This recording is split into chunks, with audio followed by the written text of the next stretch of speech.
এই সেই ঐতিহাসিক আরাফাতের ময়দান, যেই ময়দানে আজ হজ অনুষ্ঠিত হচ্ছে।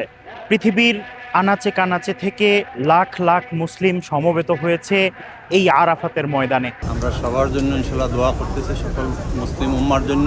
আল্লাহ তুমি কবুল করো আল্লাহ। দোয়া করি আল্লাহ তাআলা আমাদেরকে হজ মাবরুর নসিব করুক, উম্মতকে যেন আল্লাহ পাক ক্ষমা করে দেন, সবার হজ যেন আল্লাহ পাক কবুল করেন। এই আরাফাতের ময়দান ইসলামী ইতিহাস ঐতিহ্য ধারণ করে আছে।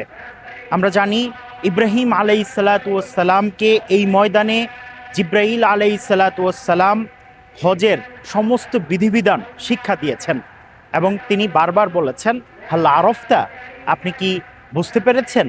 আবার তিনি প্রশ্ন করেছেন, হাল আরফতা, আপনি কি বুঝতে পেরেছেন? সেই আরফতা থেকে এই ময়দানের নাম আরাফাতের ময়দান করা হয়েছে। আবার অন্য বর্ণনায় আছে, হজরত আদম আলাইহিসসালাম এবং হাওয়া আলাইহাসসালাম যখন জান্নাত থেকে দুনিয়াতে চলে আসেন, তখন আল্লাহ রব্বুল আলামিন তাদেরকে এই ময়দানে একত্রিত করেছেন। এই ময়দানের ভিতরে রয়েছে জাবালে রহমা, রহমতের পাহাড়, যেই পাহাড়ের উপরে নবী করিম সাল্লাল্লাহু আলাইহি ওয়াসাল্লাম বিদায়ী হজের ভাষণ দিয়েছেন।